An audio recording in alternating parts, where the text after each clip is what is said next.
Indigo की 1700 से ज्यादा फ्लाइट्स रद्द हुई हैं अभी, लेकिन असली सवाल यह है कि यह सिर्फ एक एयरलाइन का संकट था या हमारे एविएशन सिस्टम की बहुत बड़ी कमी है। डीजीसीए ने पायलट की थकान को कम करने के लिए अभी रिसेंटली एफडीटीएल नए नियम लागू किए थे, जिसमें कम ड्यूटी थी, ज्यादा आराम मिले पायलट्स को।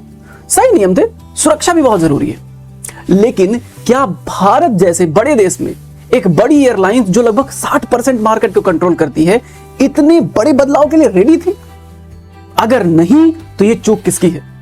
कंपनी की है, सरकार की है, या पूरे के पूरे सिस्टम की है? हजारों यात्री फंसे पड़े हैं। हर तरफ एक ही सवाल गूंज रहा है, क्या हमारा एविएशन सिस्टम इतना कमजोर है, इतना कमजोर कि एक कंपनी, एक हल्का सा झटका और पूरा देश हिल जाए? यह एक बहुत बड़ा चुनौती है जो पूरे देश में इस टाइम फैल रहा है। इंडिगो ने भी बहुत सारे बहाने दिए। इंडिगो ने सबसे पहले कहा कि मौसम और तकनीकी समस्या है, उसका दोष दिया। बाद में माना कि नए जो नियम बनाए गए हैं डीजीसीए के द्वारा, उनकी तैयारी अधूरी थी, इंडिगो की तैयारी अधूरी थी। तो क्या भारत को अब एक ऐसे मॉडल की जरूरत है जहां पर एक प्राइवेट प्लेयर इतनी बड़ी निर्भरता पर ना हो, मतलब एक प्राइवेट प्लेयर पर इतनी बड़ी डिपेंडेंसी ना हो?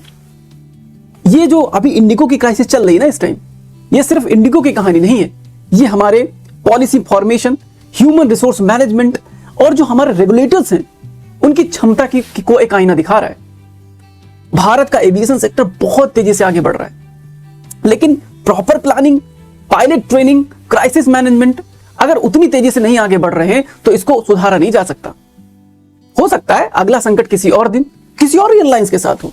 इसलिए अभी यही सभी समय है कि सरकार जगे और एक प्रॉपर अरेंजमेंट करे, जिससे हमारे पूरे देश में जो ये एविएशन क्राइसिस हो रहा है या हो सकता है उसको रोका जा सके। और मेरा मानना है इसमें सरकारी कंपनी को सामने आना चाहिए, ना कि प्राइवेट कंपनी को। Thank you so much.